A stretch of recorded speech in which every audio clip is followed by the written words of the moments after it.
I probably started smoking around the age of 14, 15, I think. And I didn't notice real issues with it until maybe the age of 18. Throughout high school, it was manageable. I was able to hold a job, and I was able to do this, and I was able to do that. But quickly, I realized that I evaporated my goals to chase a certain habit, a certain feeling, and, ended up treatment after treatment. And it didn't really end until I kind of had my back against the wall.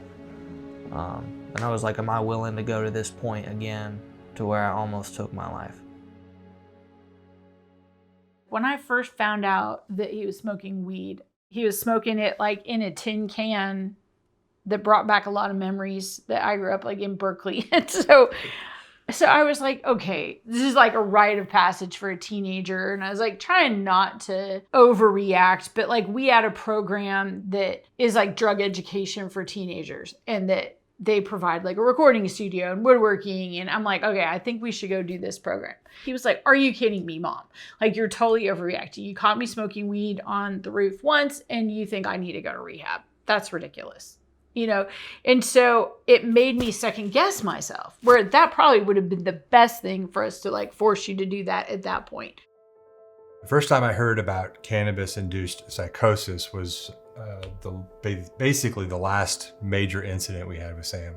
That to me explained a lot, because it put words I can understand around a situation that I couldn't understand. The scary thing about this is very silent when it happens. He was student body president, and he was working, you worked a ton of hours, like 30, 40 hours a week sometimes. Yeah. So he's like carrying on this normal life, but he started to have some mental health problems, like a lot of anxiety. It just wasn't like him. And so we were like, maybe he's bipolar, maybe he's having some mental health issues. We had this one incident where he kept calling my phone and saying all of these things that were so not him. It was so weird and taunting. And it continued like all day long. And then later on that day, he's like, hey, Mom, can we decorate the tree tonight? So-and-so and so-and-so want to come over. And he had really no recollection. And I was like, what? Like, are you kidding me? You've been calling my phone all day, like saying all this stuff. And I think he started crying and apologized, and, but every time there was an incident like that, it got more intense. So there were 3. And they got closer and closer together. Yeah, there were 3 of them. One of the worst incidents we had, he had a hammer in his room and he was pounding on his bed. And ultimately the head of the hammer broke off the handle. And I was standing at the bottom of the steps because I didn't know what was happening. I didn't know what was going on. I didn't know when. I just was praying that this would end. All I could think of is I either need to get my family out of here, but where are we going to go? Or I just need to make sure that I'm between Sam and my family, because I don't know what's going to happen. And at that moment, you're mad at everything all at once. And, you have this tremendous love for your family and you can't let them get hurt. And then you've got your tremendous love for your son, but he's now an aggressor. It's like, how messed up is that? I do remember he had punched me a couple times in the face. And it shocked me how little of a punch it was.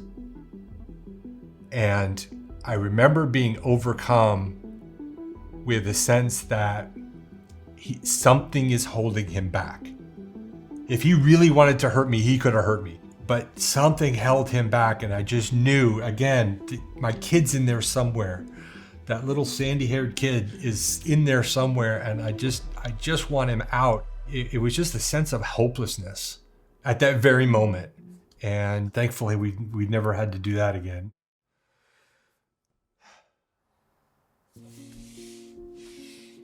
When I was coming out of the psychosis, one thing I'd realize is I wouldn't understand exactly what happened or what was said or what was done. All I knew is that it had happened and it affected somebody, and I owed them an apology. And so, I'd apologize and move on, not really thinking of it, but I didn't know, I said those things to my grandma. I didn't know I tried to run my dad over with my car. Had I known that I was actually doing those things when I was doing them, I probably would have had some rationality, but it all just came very clouded. And one of the things that was difficult for us is we would try to talk to you about those things and tell you you did this and you said that, and you denied it. My brain was very damaged from all of that stuff. It's almost like sleepwalking, Your brain is kind of somewhere else when it's all happening. And then you wake up and it's like, okay, I'm back in real life. Can't really blame my parents at all for not knowing how to handle everything correctly. I mean, nothing can really prepare a parent for that type of thing. I kind of felt like my dad was probably like the least apologized to out of everybody in the family. I wrote this song for a Christmas present, and it's called Dear Dad. First things first, I just want to say I'm sorry for getting in a fight with you back in that February. I was suffering and my body felt so weary. When I take these drugs, I know that it becomes scary. But in putting down that life of getting high so I can see all of the things that I was blind to, I'm gonna write to this instrumental. I'm gonna vibe to, I hope you like to. So I'm gonna come through. I feel so bad, I smoked your cigars, all 3 in one sitting, and took your coins out the jar. To buy me some drugs, when you ask me I'll shrug, but inside I think about what life would be like if I had hung myself. But I want to make you proud and show you that I'm really changing. It's going to take some time, but I know it'll be amazing. And when I make it out, you're going to say he's crazy because I found my life in Christ and I just love the way I'm feeling. Sorry for not being the man that you raised me to be, but I'm going to make it out, and then hopefully you'll see that I have a change of heart and I still want to be your son. I hope I haven't fallen far from being that one.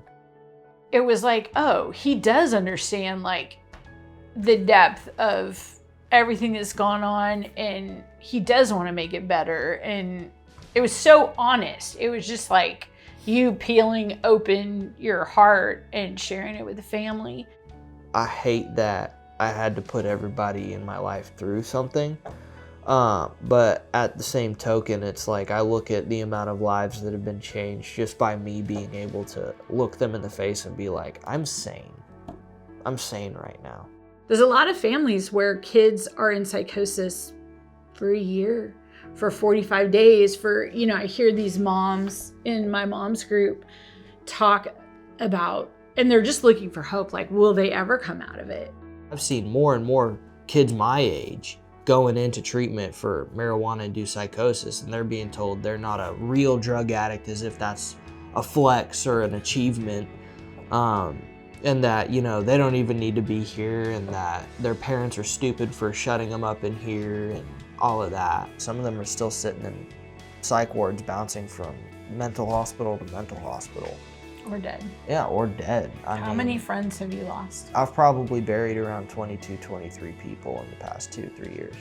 Young people.